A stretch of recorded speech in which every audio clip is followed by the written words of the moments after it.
So, Greg, you have been on this beat, at least broadly speaking, for, at the very least, about 15, 16 years. The attempts to disenfranchise, and in many instances, successful attempts to disenfranchise voters to the benefit of the Republican Party. And I should start by noting that John Kerry has, in many respects, vindicated the work that you and Bobby Kennedy did following the 2004 election. He admitted the other day that at least he was quite convinced that there were shenanigans going on in Ohio, which kept him from winning the election. That's right. John Kerry said that he read my book, one of my books, Our Madhouse, and that indeed that the trickery that Bobby Kennedy and I uncovered in our investigations for Rolling Stone and BBC were correct, and that basically Ohio and therefore the presidency was shoplifted from him. Now, unfortunately, as you say, I've been on this grim beat now for 16 years, beginning with the 2000 election when I uncovered that Katherine Harris and Jeb Bush removed tens of thousands of black folk from the voter rolls of Florida and calling them felons who couldn't vote, and their only crime was voting while black. That was 56,000 black men, and Bush won Florida in the presidency by 537 votes. So 2000 and 2004 were shoplifted. And by the way, Bobby Kennedy, Bobby's in the film, The Best Democracy Money Can Buy, explaining this, one of the techniques called caging, which they're using in North Carolina as we speak. It's a dumb trick, and as Bobby explains, it's also a felony crime if you're, especially if you're targeting voters of color, which is you send a letter to their house. The GOP let me stop you 1 second. Sure. Just to remind our listeners, some who may not have heard the name Katherine Harris. Jeb Bush, of course, was the governor of Florida in 2000.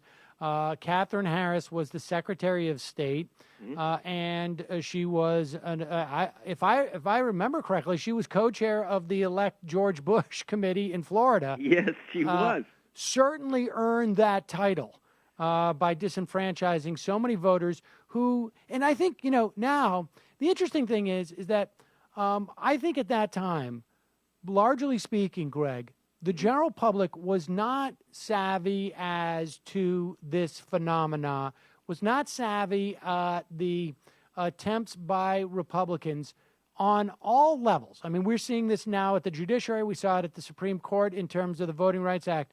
But they are savvy enough to now realize that very often the Republicans will target the African-American community because they are the most reliable Democratic voters. Yes, well, you were aware of this. I have to say that until I uncovered the scheme, I got the list of these so-called felons, and no one was guilty, but they were black. And by the way, I'm not guessing because it said BLA next to their names. BLA was marked next to their names. I was pretty somewhat innocent, too. I just thought we had fairly clean elections. This blew me away. And here's the thing. It wasn't covered by our U.S. press. I had to report it from the BBC and the Guardian newspapers out of Britain, where I was an investigative reporter. And by the way, that's also in the film, but the way I do it in the film so it doesn't feel like old, boring history, I got the guy who drew Who Framed Roger Rabbit to do a cartoon. So it's all done as like a Saturday morning cartoon with the dynamic duo of Jeb Bush and Katherine Harris knocking out all those bad criminal felons, mother stabbers, and father rapers, and then we find out, of course, they're just innocent folk just hoping to vote, and they were all innocent. But we have that as a cartoon in the film, The Best Democracy Money Can Buy. And throughout the film, I use cartoons because I want to keep it entertaining, not just some dry discussion of vote suppression. Well, it's also a little bit terrifying, too, frankly. Now, you were explaining to us what caging is. This is important not just because of what happened in Ohio in 2004, but because of what's happening right now in North Carolina. Right. So what's happening is that the Trumpsters are sending letters into black communities, and they say, do not forward. And when the letters come back as undeliverable, they say, aha, a fake voter, a ghost voter, and they challenge their right to vote. Now, there's a problem. When Bobby Kennedy and I did this investigation back in 2004 and 8, what we found was that the Republican National Committee was mailing these letters to homeless shelters. People don't always get their mail there. They're sending them to students at black colleges away on vacation, so they don't get their mail then, but they're legal voters. And also, and you'll love this, the GOP was sending these letters to black and Hispanic soldiers, naval airmen who were stationed overseas. They'd send it to their voting address back in the States, which is legal. If you're a soldier, you don't lose your vote just because you've been assigned overseas. You vote from your home residence. And they were challenging these voters. In other words, go to Iraq, lose your vote, mission accomplished. This is what these characters were doing. Bobby and I, and in the film, Bobby explains caging. It's almost horribly ironic because in the film, Bobby's explaining caging while at this moment, as we speak, you and I, Sam, the GOP's doing it again, except they're being very careful because it's a go-to-jail crime, as Bobby explains. This is a felony. And so the GOP is just telling their nutcase Trumpster followers to do it.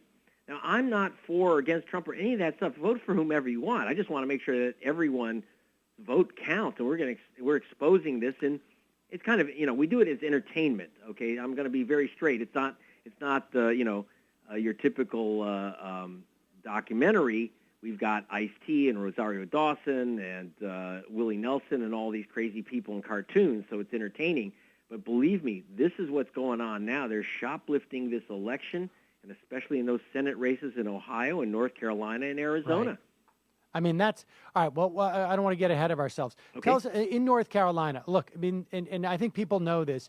A couple of years ago, the Supreme Court gutted the Voting Rights Act, particularly the pre-clearance provision, which basically covered about a dozen or so states and some counties outside of those states, including in New York State. New York City. There's a county, I think, in Queens County, where there has been a historical record of voter suppression, voter disenfranchisement, where any changes to the election laws needed to be cleared through the Justice Department. And following that move by the Supreme Court, even though the act had been reauthorized by Congress multiple times, you saw these states start to add all sorts of draconian laws to prevent people from voting.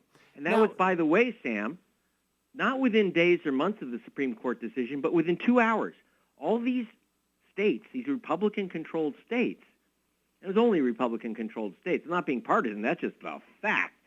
They had laws ready to go, and they passed them and implemented them within 2 hours of the court decision, requiring all kinds of, for example, in Alabama, and this is in the film, within 2 hours of the decision, they required everyone in Alabama to have either a driver's license or an ID card issued by the Department of Motor Vehicles.